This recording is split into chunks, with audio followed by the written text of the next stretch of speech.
माँ मुझे बचाओ, मुझे सांप ने काट लिया। माँ मुझे बचाओ, मेरे बहुत दर्द हो रहा है माँ। कुकू मेरे बेटे, मैं तुझे कुछ नहीं होने दूंगी, मैं तुझे बचा लूंगी। रानो चिड़िया अपने पति टुन्नू चिढ़ा और अपने 2 बच्चों के साथ रहती थी। रानो चिड़िया और उसके पति टुन्नू ने लव मैरिज की थी, जिस वजह से रानो की सास ने उन दोनों को घर से निकाल दिया था। तब वो दोनों अलग एक घर में रहते थे, लेकिन अचानक से कुछ दिनों बाद एक चील उसके पति पर हमला कर देता है, जिस वजह से उसके पति की मौत हो जाती है। वो मेहनत मजदूरी करके अपने बच्चों का पेट पालती है। फिर ऐसे ही कुछ दिन बीत जाते हैं और एक दिन जंगल में तेज बारिश शुरू हो जाती है। बारिश इतनी तेज थी कि जंगल में बाढ़ आ जाती है और पक्षियों के घर डूबने लगते हैं। तेज बारिश की वजह से रानो का घर भी टूट जाता है। तब रानो अपने दोनों बच्चों को लेकर अपनी सास के घर आती है, लेकिन उसकी सास तो उसे देखकर दरवाजा भी नहीं खोलती है। माँ जी दरवाजा खोलिए प्लीज। माँ जी हमें कुछ दिनों तक अपने घर में रख लीजिए, हमारा घर इस तेज बारिश में टूट गया है। माँ जी प्लीज दरवाजा खोलिए। तभी अंदर से एक आवाज आती है, देख रानो, तू चुपचाप यहाँ से चली जा, मेरा दरवाजा मत बजा, मेरे बेटे को तो खा गई, अब क्या मुझे भी खाने आई है। चल निकल जा यहाँ से, कल मुँह कहीं की। माँ जी ज्यादा नहीं तो सिर्फ आज के लिए हमें अपने घर में रख लीजिए। माँ जी बाहर बहुत तेज बारिश हो रही है, मेरे बच्चे बारिश में भीग रहे हैं और तो और जंगल में बहुत पानी भी भरा है। प्लीज माँ जी हमें आज अपने घर में रख लीजिए। नहीं रानो, बिल्कुल नहीं, मैं तुझे अपने घर में नहीं आने दूंगी। अगर तूने मेरे घर के अंदर आकर चोरी कर ली तो चोरनी कहीं की, चली जा यहाँ से, अपने बच्चों को भी साथ लेकर जा, फिर दोबारा अपना चेहरा मुझे मत दिखाइयो। माँ जी प्लीज आप हमें अपने घर के अंदर रख लो। और आप ऐसा क्यों कह रही है कि हम चोरी करेंगे? हम आपके घर में क्यों चोरी करेंगे? चलो आप मुझे, नहीं तो आप अपने इन छोटे छोटे बच्चों को ही रख लो।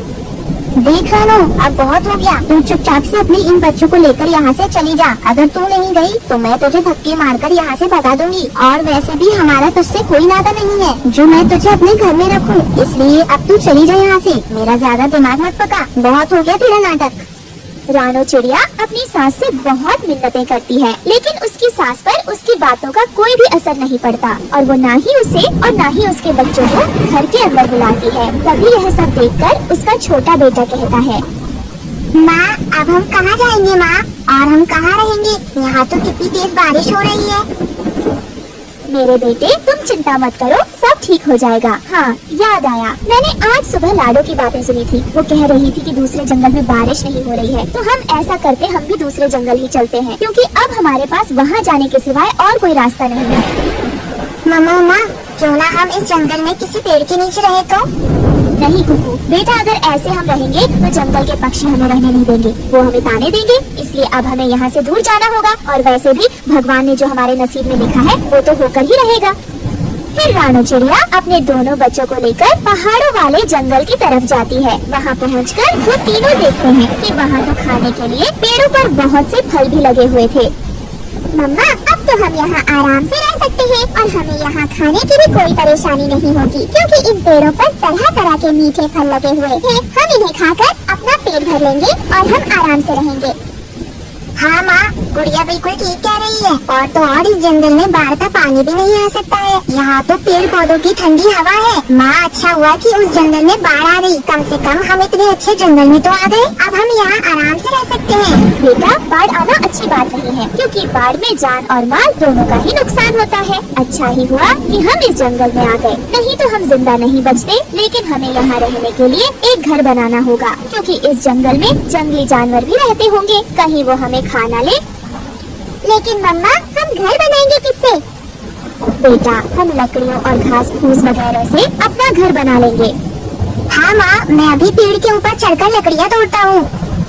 नहीं मेरे बच्चों, पेड़ में भी तो जान होती है और हम उन्हीं की वजह से जीवित रह पाते हैं और सांस लेते हैं, और वही हमें खाने के लिए फल भी देते हैं। तो हमें उन्हें ऐसे काटना या तोड़ना नहीं चाहिए, यह गलत बात होती है। बेटा हम जंगल में से सूखी लकड़ियाँ ढूंढेंगे और उन्हीं से अपना घर बनाएंगे। इस जंगल में हमें बहुत सारी सूखी लकड़ियाँ मिल जाएंगी।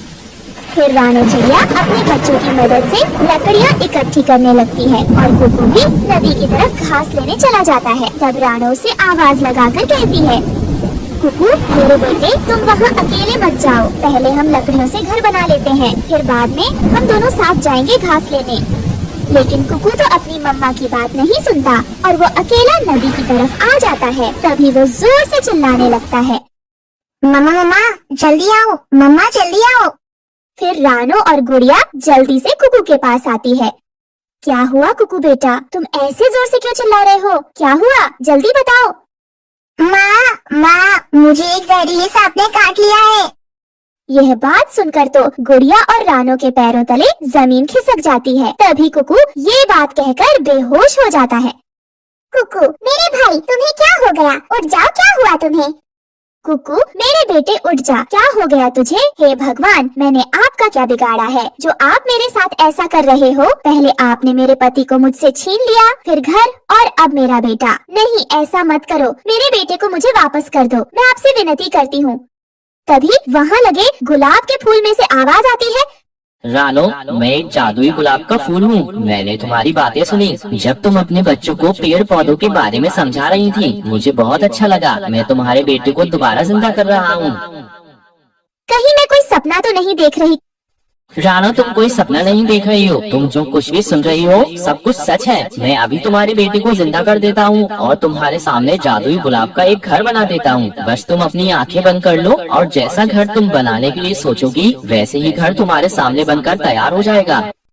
फिर रानो अपनी आंखें बंद कर लेती है और वो आंखें बंद करके जैसा घर अपने मन में सोचती है वहाँ वैसा ही एक जादुई गुलाब का सुंदर सा घर बनकर तैयार हो जाता है। वो घर दिखने में बहुत सुंदर लग रहा था और फिर कुकू भी ठीक हो जाता है। माँ, गुड़िया, आप दोनों ये क्या कर रही हो? कुकू तुम ठीक हो ना मेरे बेटे? माँ, मुझे क्या हुआ था? मैं तो बस सोया हुआ था। लेकिन माँ, इतनी सी देर में आपने इतना सुंदर सा घर बना लिया। घर? कौन सा घर बेटा? फिर जैसे ही रानो सामने की तरफ देखती है तो वहाँ उसे एक सुंदर सा विशाल जादुई गुलाब का घर दिखाई देता है। जैसा रानो ने सोचा था वैसा ही। मम्मा, ये घर तो बहुत अच्छा है और ये बिल्कुल फूलों की तरह महका रहा है। हाँ बेटा, क्योंकि ये जादुई गुलाब का घर है। फिर इस तरह से रानो अपने दोनों बच्चों के साथ अपने जादुई गुलाब घर में खुशी खुशी रहने लगती है। दोस्तों, आपको हमारी आज की कहानी कैसी लगी? हमारी कहानी को लाइक करें, कमेंट करके अपनी राय हमें दें। आपके कमेंट और लाइक हमारे हौसले को बढ़ाते हैं। अगर आप हमारे चैनल पर नए आए हैं तो हमारे चैनल को सब्सक्राइब करना ना भूले। आपका धन्यवाद। सुंदरवन नाम का एक बहुत खूबसूरत जंगल था। उस जंगल में बहुत सारे पक्षी रहा करते थे और उस जंगल में कुछ ही दिनों बाद बारिशों का मौसम आने ही वाला था। तभी रानो चिड़िया अपने दोस्तों से कहती है, अरे दोस्तों, सुनो सुनो, कुछ ही दिनों बाद जंगल में बारिशों का मौसम आने ही वाला है, लेकिन हम सब ने अभी तक अपने घोंसला तैयार नहीं किए हैं, तो मुझे डर है कि कहीं अभी बारिश न हो जाए। इसलिए मेरा ख्याल है हम सभी को अपना अपना मजबूत घर बना लेना चाहिए ताकि बारिश आने पर हमें कोई परेशानी झेलनी न पड़े। तभी भूरा चिड़ा रानो चिड़िया की बातों से सहमति जताते हुए सब पक्षियों से कहता है, हाँ हाँ रानो चिड़िया, सही बोल रही हो। हम लोगों ने अभी तक अपना घोंसला तैयार नहीं किया है। हमें बहुत जल्द अपना अपना घोंसला तैयार कर लेना चाहिए, क्योंकि बारिश का कोई भरोसा नहीं, कब तूफानी रूप ले ले। इसलिए हमें जल्दी जल्दी अपने घोंसले तैयार करने होंगे। ये बात सुनकर कालू कौवा कहता है, अरे अरे रानो चिड़िया और भूरा भाई, तुम लोग अभी से घर बनाओगे? इतनी जल्दी भी क्या है? अभी तो बारिशों के मौसम में बहुत दिन है। मैं तो बाद में बना लूंगा आराम से अपना घर। अभी से क्यों परेशान होना? अरे नहीं कालू कौवा, हमें जल्दी से जल्दी घोंसला बनाना पड़ेगा। क्या पता किस टाइम बारिश हो जाए। मौसम का थोड़ी भरोसा होता है, वो तो हमें ही पहले से तैयारी करनी चाहिए ताकि आगे चलकर हमें किसी परेशानी का सामना न करना पड़े। ये सुनकर कालू कौवा मन ही मन कुछ सोचने लगता है। इन लोगों को अपना घोंसला बनाने देता हूँ, फिर इन्हें डरा धमकाकर इनका घोंसला हथिया लूंगा और मुझे मेहनत करनी भी नहीं पड़ेगी। मुझे बना बनाया घर भी मिल जाएगा। ये बिल्कुल सही रहेगा। तभी भूरा चिड़ा कालू कौवा से कहता है, तो कालू कौवे बताओ, घोंसला बनाने के लिए हमारे साथ लकड़ियाँ इकट्ठा करने जाओगे कि नहीं? अरे रानो चिड़िया और भूरा चिड़ा, अभी मेरा मन नहीं है, मैं बाद में बना लूंगा। तुम लोग जाओ और अपना पक्का घोंसला बना लो। ठीक है कालू कौवे, तुम्हारी मर्जी। चलो भूरा चिड़ा, हम लोग घोंसले के लिए लकड़ी इकट्ठा करने चलते हैं। फिर रानो चिड़िया और भूरा चिड़ा जंगल में लकड़ी ढूंढते ढूंढते उड़ते उड़ते जा रहे थे। फिर एक जगह नीचे जमीन पर रानो चिड़िया को लकड़ियाँ पड़ी दिखती है।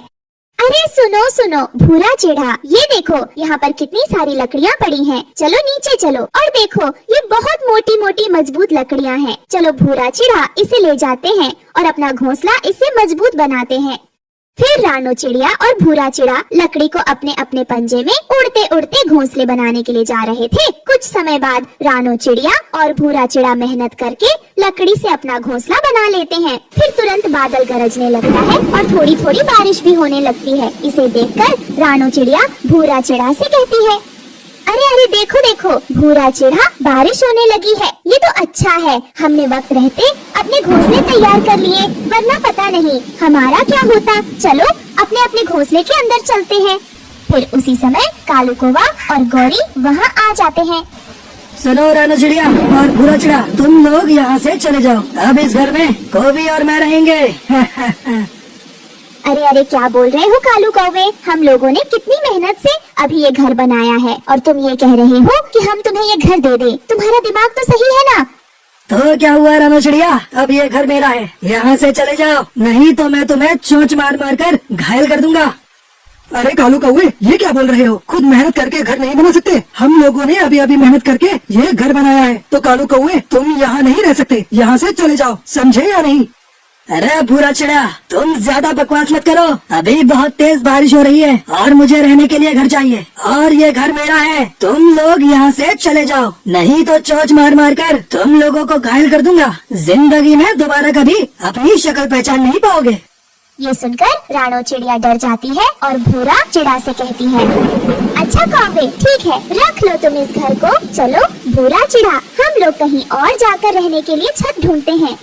फिर रानो चिड़िया और भूरा चिड़ा वहाँ से चले जाते हैं और कालू और गौरी उनके घर को हथिया लेते हैं। रानो चिड़िया और भूरा चिड़ा पानी में भीगते भीगते उड़ते उड़ते जा रहे थे। अरे रानो चिड़िया, कालू कौवे ने तो हम लोगों का घर हथिया लिया और इस बारिश में हम लोग कहाँ जाएंगे? ऐसे तो हम बारिश में भीगते हुए बीमार पड़ जाएंगे। चलो चलो भूरा चिड़ा, थोड़ा और आगे चलते हैं, कुछ न कुछ रहने के लिए छत तो मिल ही जाएगा।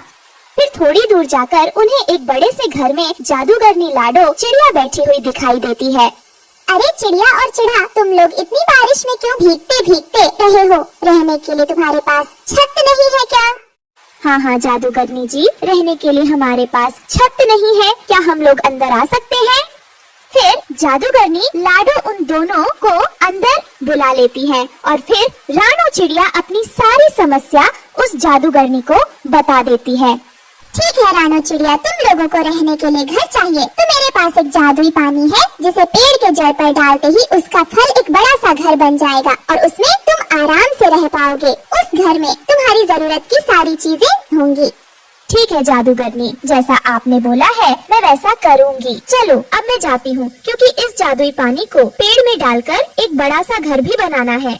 फिर रानो चिड़िया और भूरा चिड़ा बारिश में भीगते हुए वहाँ से चले जाते हैं और जादूगरनी लाडो ने जैसा बोला था वैसा ही रानो चिड़िया और भूरा चिड़ा वो जादुई पानी सेब के पेड़ की जड़ों में डाल देते हैं और तभी एक जादुई सेब का घर उस पेड़ पर तैयार हो जाता है, जिसे देख वो दोनों बहुत खुश होते हैं।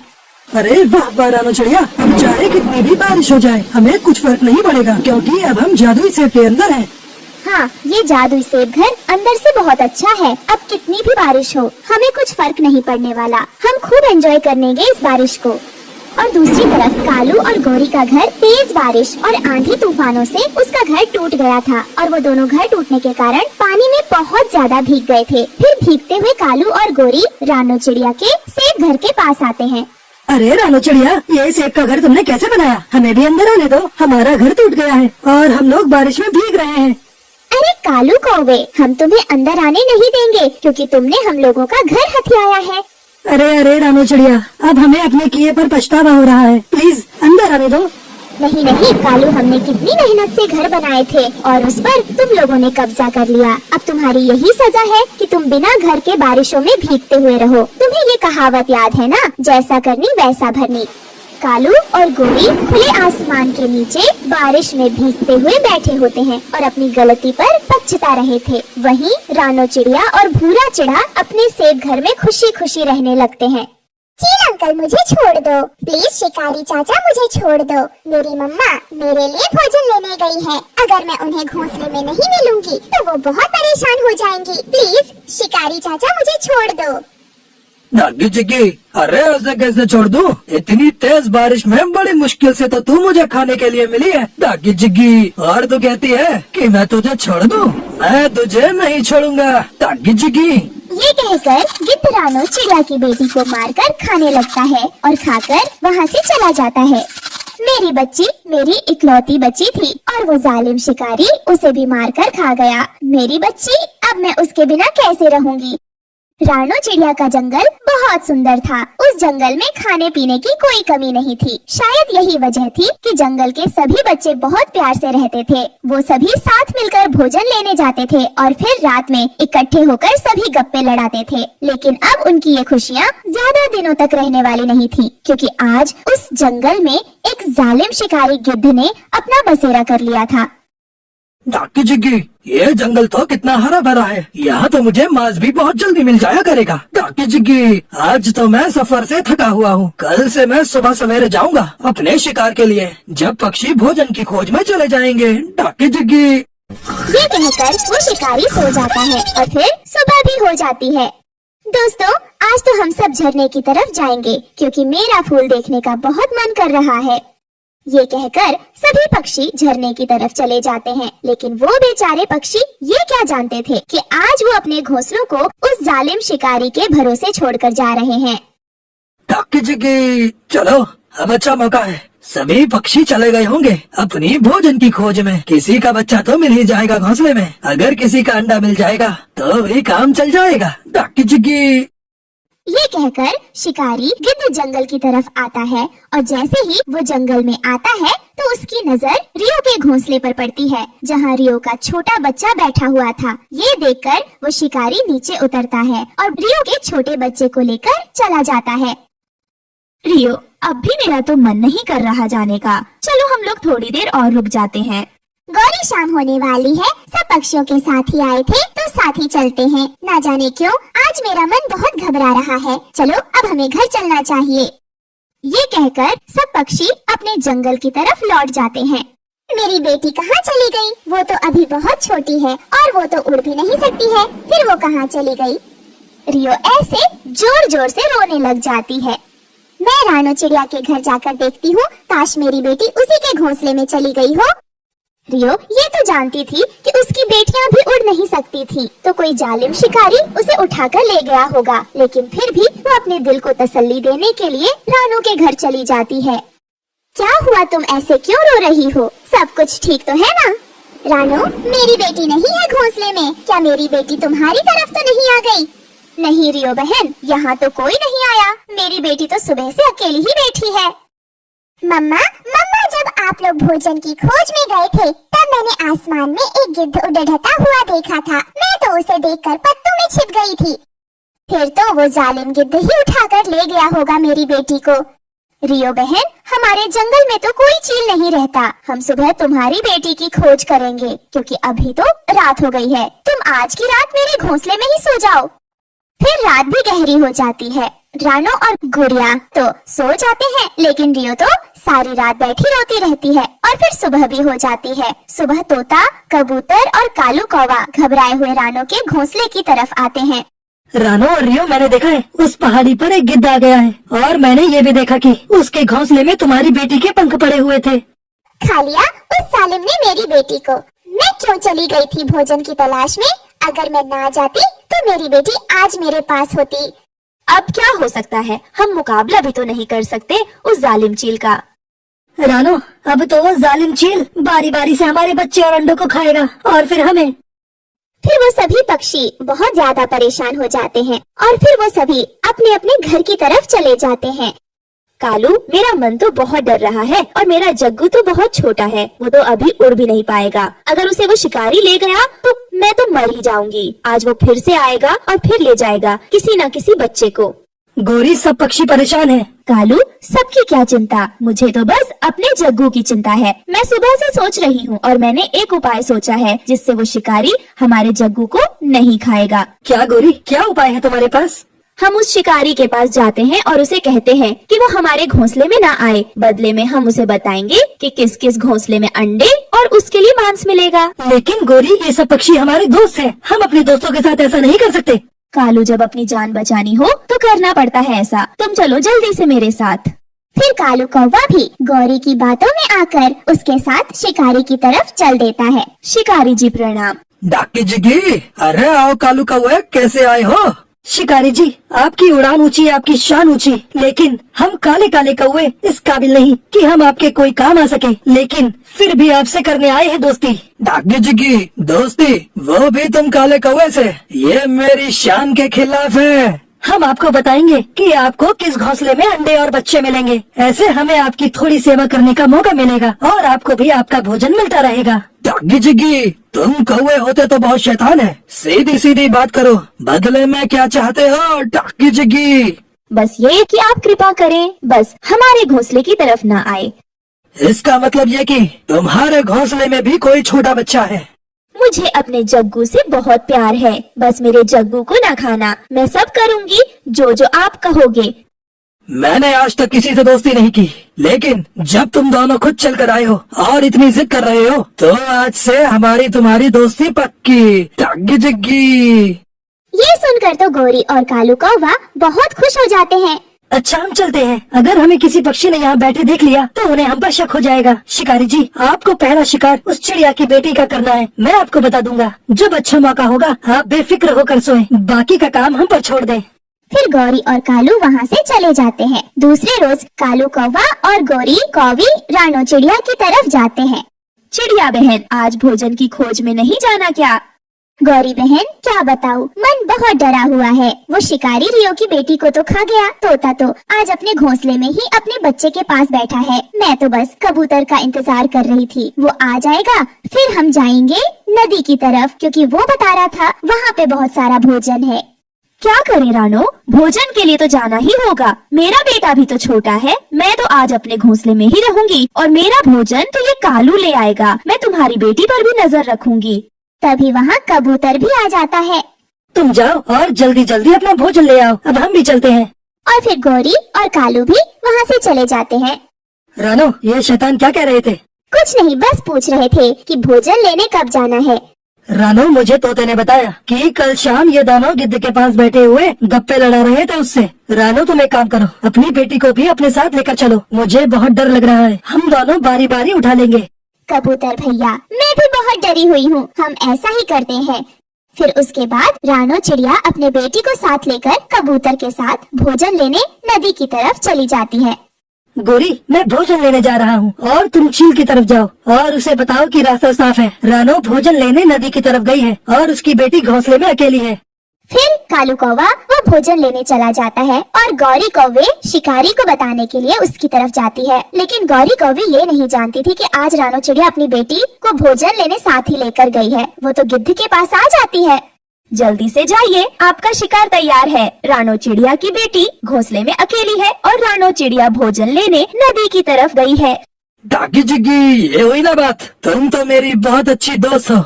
ये कहकर शिकारी गिद्ध रानो के घर की तरफ चला जाता है।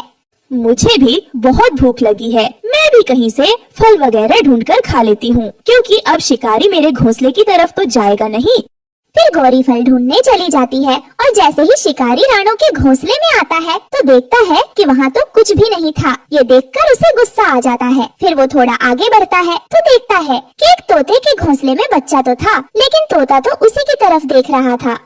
मैं कल शाम से भूखा हूँ और इन कौवे ने मेरे साथ मजाक किया है। डाकी जिगी, मुझसे झूठ बोला है। मुझे बहुत भूख लगी है। मैं एक काम करता हूँ, कौवे के घोंसले की तरफ ही चला जाता हूँ। डाकी जिगी, वहाँ तो मांस पक्का मिल जाएगा। जग्गू नाम है मेरे आज के शिकार का। डाकी जिगी। ये कहकर गिद्ध कौवों के घोंसले में आ जाता है और वो गोरी कौवे के बेटे जग्गू को मारकर खाने लगता है। दोस्तों, ये थी आज की कहानी। और हाँ दोस्तों, इस कहानी से ये सीख मिलती है कि हमें हर मुसीबत का बड़ी ही समझदारी से सामना करना चाहिए। और हाँ दोस्तों, आज का सवाल ये है कि गौरी ने क्या प्लान बनाया था अपने बच्चे को बचाने के